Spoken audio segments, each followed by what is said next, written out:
Bonjour à toi qui regarde cette vidéo, nous sommes le vendredi 9 avril et aujourd'hui on va parler de Gaulle, pas celle à laquelle tu penses, de biscotto, de chamallow et de gros paquets. Arrête d'avoir l'esprit mal placé, c'est parti.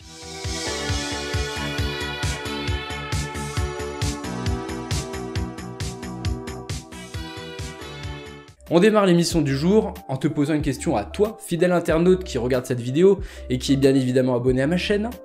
Et la question c'est quel est le point commun entre Angèle, Big Flo et Oli, Orelsan ou encore Mathieu Chédid. Allez réfléchis, prends ton temps. Quoi ? Attends, tu me dis que ce sont des chanteurs ? T'as rien compris, t'as pas écouté ce que je t'ai dit. Non. On va la refaire, on recommence, prends ton temps. Quel est le point commun entre Ramzy Bedia, Manu Payet ou encore Jérôme Commandeur ?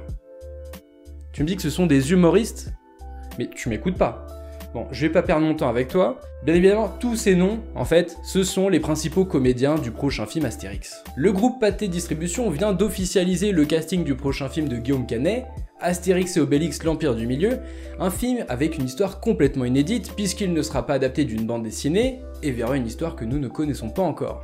Au casting, on a la présence de Guillaume Canet qui jouera Astérix et qui réalisera le film, on a Gilles Lelouch qui jouera Obélix, Marion Cotillard jouera Cléopâtre et Vincent Cassel Jules César. Et là, quand on pense à ce casting, ce que je trouve assez marrant, c'est de se dire que Vincent Cassel jouera Jules César, là où Monica Bellucci, qui était son ex-femme, jouait Cléopâtre dans le film de 2003. Et oui, c'est assez cocasse. Bref, je m'égare, on continue. J'en profite pour te montrer à l'écran le casting complet du prochain film. Tu verras, il y a beaucoup d'acteurs. C'est parti. Ah, t'as peu le temps de tout lire ? Ah bah attends, mais c'est pas de ma faute si t'as de temps, attends, tu mettras pause plus tard. Moi j'ai une émission à faire avancer, d'accord ? Tu comprends ? Je sais que l'annonce de ce casting va en dérouter certains, d'ailleurs sur internet ça n'a pas loupé, ça va en faire saliver d'autres. À titre personnel, la seule chose que je peux dire c'est que, attendons de voir le film pour juger de la qualité du casting. Oui, c'est un peu la moindre des choses. Je ne vous dis pas que je ne suis des plus emballés, mais d'un autre côté, je suis plutôt curieux.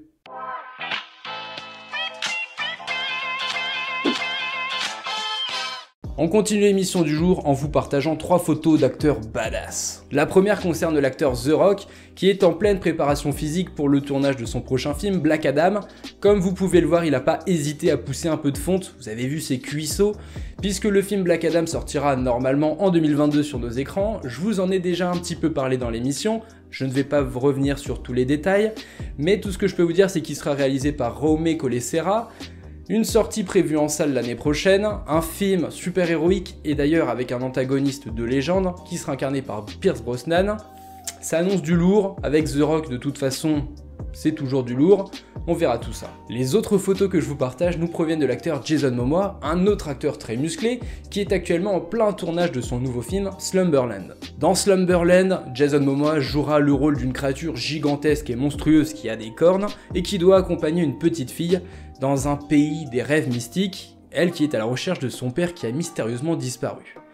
Oui, on dirait un biopic. Ce Slumberland sera réalisé par Francis Lawrence, le réalisateur de Hunger Games 2, 3 and 4, vous avez vu cet accent à faire pâlir les plus anglophones d'entre vous, et aussi de Je suis une légende. Un film qui pour le moment ne se dévoile pas énormément, on n'a que quelques photos, on verra une bande-annonce très prochainement, et sachant qu'il devrait sortir en 2022 sur la plateforme. Est-ce que vous avez l'eau à la bouche ? Personnellement j'en salive. Wow. Le chiffre du jour le voici, 100. Et non, ce n'est pas le nombre de patates qu'est censé avoir Didier Bourdon dans le film Les Trois Frères, 100 patates ! Mais ce sera en millions de dollars le salaire de Daniel Craig pour jouer dans À couteau tiré 2 et 3. Si vous avez suivi attentivement l'émission La Pause, je vous parlais récemment d'À couteau tiré 2 et 3 qui allait bientôt avoir le jour, racheté par Netflix pour la modique somme de 420 millions de dollars, et on a appris récemment que Daniel Craig et Ryan Johnson allaient chacun être payés 100 millions de dollars pour participer à cette aventure. Oui, quand on voit l'argent que met Netflix sur la table pour ce projet, c'est quand même qui y croit. Dans ces suites, on oublie l'histoire de À couteau tiré 1, puisque le seul fil rouge de cette trilogie sera Benoît Blanc, le détective incarné par Daniel Craig, qui dans chaque film aura une histoire indépendante. Cela fait une trilogie cohérente, puisque à chaque fois on aura Benoît Blanc, mais c'est tout.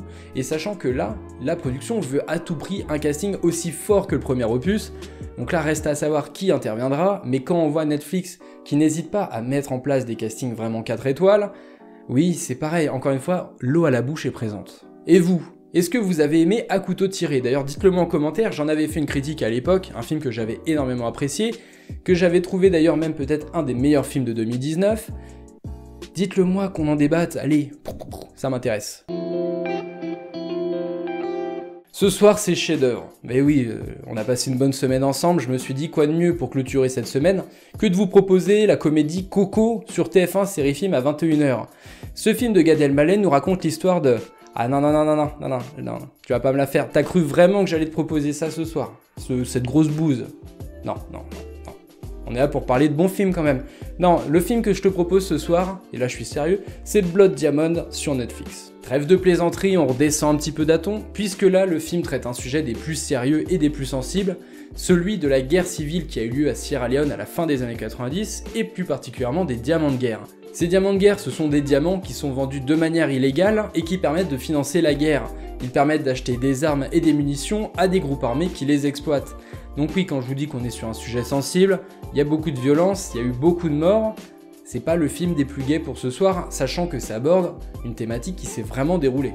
Dans ce film, on a Leonardo DiCaprio qui joue un ancien militaire qui a soif d'argent et qui va aider un pêcheur local à la fois retrouver sa famille, mais aussi à mettre la main sur un gros diamant qu'il a enterré sous peur d'être menacé et de se voir violenté. Autant vous dire que résumer ce film d'une manière assez légère, pédagogique et conviviale, c'est pas des plus simples pour moi, parce que c'est un film qui est très sérieux.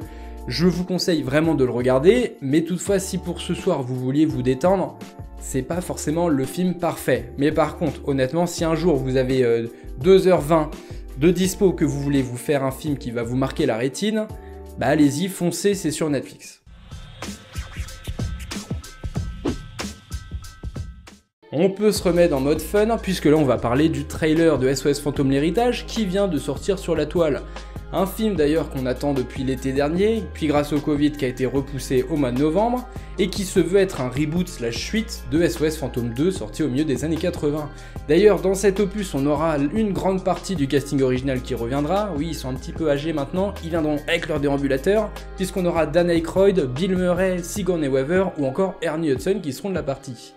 Alors oui, je suis pas très gentil de dire qu'ils viendront en déambulateur, puisque on les voit encore tourner aujourd'hui, ils ont encore la forme et la classe, mais cette fois ils auront un rôle de second plan, puisque les vedettes de ce nouveau film, ce seront Paul Rudd, l'interprète de Ant-Man, mais aussi Finn Wolfhard, que l'on peut voir notamment dans Stranger Things. Qui dit nouveau film, nouveau casting et nouvelle génération, dit aussi respect de l'œuvre originale. Et oui, je vous ai dit, le film s'intitulera SOS Fantôme l'Héritage, et cet héritage on le verra jusque dans le processus de fabrication du film.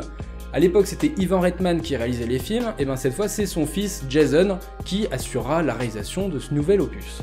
Trêve de plaisanterie, on revient à notre trailer dans lequel on voit Paul Rudd qui est dans un centre commercial, il a une petite faim, il va s'acheter un pot de glace, mais qu'est-ce qui le titille un peu plus, ce sont les confiseries. Il va au rayon des bonbons et là il voit un joli paquet de chamallows, il l'ouvre et là qu'est-ce qu'il voit? Des mini bibins d'hommes so cute pour vendre des petites peluches qui commencent à l'attaquer. Ils vont semer la pagaille dans le magasin et la bande-annonce se coupe. Le résultat, on le verra au mois de novembre dans nos salles. Est-ce que vous, ça vous a donné l'eau à la bouche? Moi personnellement, ça m'a juste donné un peu faim.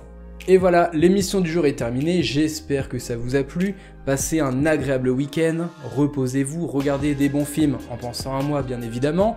On se retrouvera lundi en forme, en bonne humeur, et je vous souhaite un bon week-end. Ciao ciao! See you next time.